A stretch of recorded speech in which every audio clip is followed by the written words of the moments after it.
Ya, estudiantes, vamos a hacer lo que es un ejercicio. En el ejercicio dice dado A es igual a 5, B igual a 4, hallar el lado C, ángulo B y ángulo C. Las letras minúsculas son los lados y las mayúsculas son los ángulos. Ya, entonces aquí en este ejercicio, por ejemplo, me da dos lados, que es el lado A y el lado B. Lo que tenemos que encontrar aquí son el lado C, el ángulo B y el ángulo C. Entonces, como me está dando dos lados del triángulo en la gráfica, este es el lado A, tiene el valor de 5, el lado B tiene el valor de 4. Lo que hay que encontrar entonces es el valor de C, cuánto vale la longitud de C, el ángulo B, cuánto vale, nuestra otra incógnita, y la otra incógnita es cuánto vale el ángulo C. Entonces estas tres que están con rojo hay que encontrarle sus valores numéricos. Ahora, como me está dando dos lados, entonces sí o sí vamos a empezar por el teorema de Pitágoras. El teorema de Pitágoras, ¿qué dice? El cuadrado de la hipotenusa es igual al cuadrado de la suma de los dos catetos. Por tanto, si es así, fíjense, el teorema de Pitágoras, el cuadrado de la hipotenusa es igual al cuadrado de un cateto, que es B en este caso, más el cuadrado del otro cateto, que es C, ¿no es cierto? Entonces, una vez ya planteado la ecuación de Pitágoras, vamos reemplazando los valores numéricos que tenemos. A es 5, ¿no es cierto? Por dato. Reemplazamos valor numérico. B es 4. B es igual a 4. Reemplazamos sus valores numéricos de A y B. Entonces lo que nos queda es C. Despejando C, entonces, C se queda en el segundo miembro. El 5 al cuadrado se mantiene en el primer miembro. Solamente cambiamos el 4 al cuadrado, llevamos con signo cambiado al otro miembro, el primer miembro en este caso, ¿no es cierto? Hacemos operaciones. 5 al cuadrado 25, 4 al cuadrado 16 y 25 menos 16, 9. C se mantiene, fíjense. Ahora, bueno, este se invierte nomás los miembros, fíjense, se da la vuelta, como lo quieran llamar. Aplicamos luego raíces cuadradas a ambos miembros. ¿Para qué? Para que en el primer miembro se pueda simplificar ese cuadrado. Entonces, simplificando raíz cuadrada con el cuadrado, nos queda C. Y raíz cuadrada de 9, 3. Eso sería el valor numérico o la longitud del lado C. Ya hemos obtenido el valor de C. Ahora lo que nos queda es obtener los valores de los dos ángulos, del ángulo B y del ángulo C. Para el ángulo B, nos planteamos una función trigonométrica. Antecitos. Si este es el ángulo B, tenemos que fijarnos qué datos tenemos para que poder plantear, o sea, para poder saber qué función trigonométrica utilizamos. ¿Ya?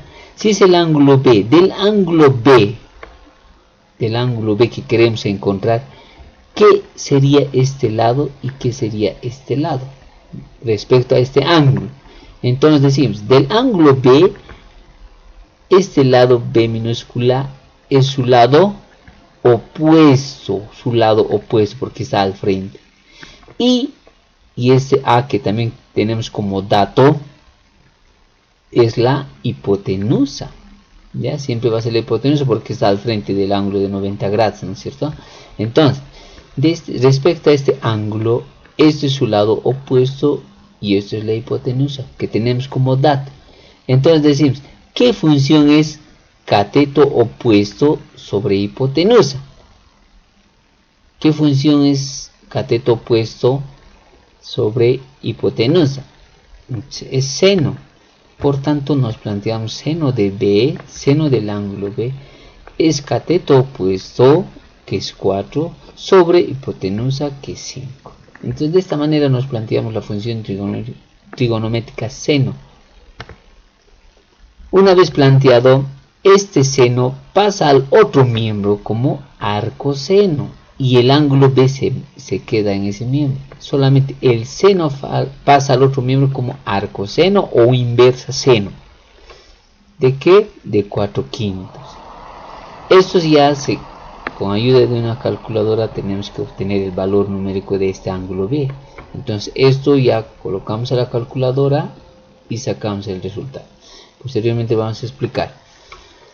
Ahora, para el ángulo C. Para el ángulo C, de igual forma analizamos aquí primero.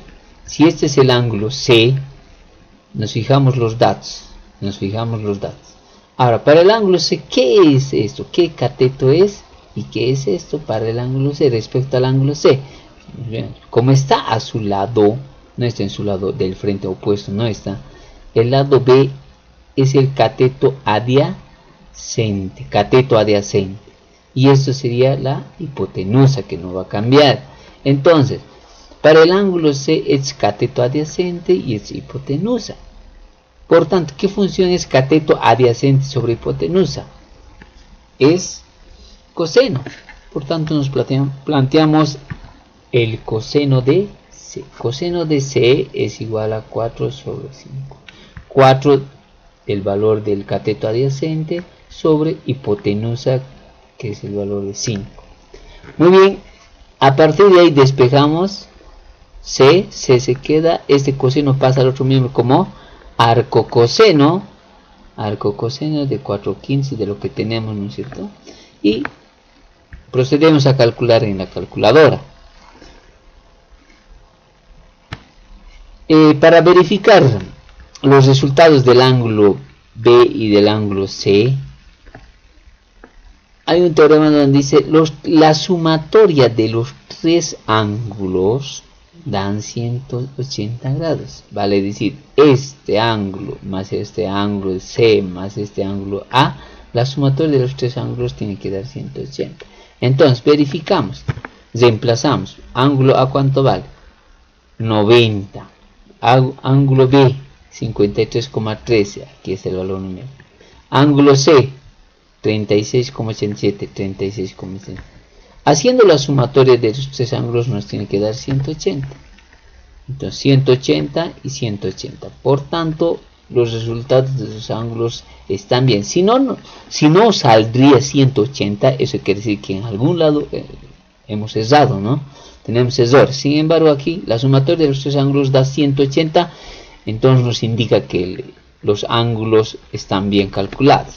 Ahora, retomando cómo se calcula lo que es arcoseno de 4/15 y arcocoseno de 4/15. Muy bien, aquí tenemos, por ejemplo,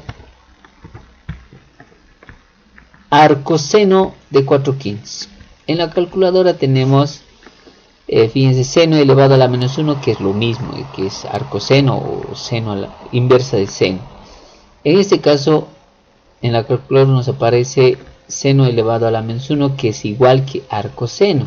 ¿Ya? Entonces, para que funcione este arcoseno para colocar, tenemos que apretar previo Shift y decir en este botón, y nos va a salir arcoseno. Paréntesis 4 dividido entre 5, 4 sobre 5. Y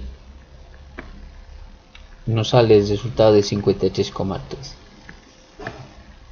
De igual forma, para calcular el ángulo C. Para el ángulo C ya tenemos que presionar arcocoseno. Entonces apretamos Shift y este teclita, porque arcocoseno, coseno elevado a la menos 1, que es como arcocoseno, les digo, nos aparece esto, paréntesis 4 sobre 5, 4 dividido en 5, y el resultado llega a ser 36,87, redondeado, ¿no? Entonces fíjense, de esa manera se calcula lo que son los ángulos formados. Este es un primer ejercicio y vamos a estar verificando ya vamos a hacer posteriormente ya otros ejercicios ya con ángulos y un lado.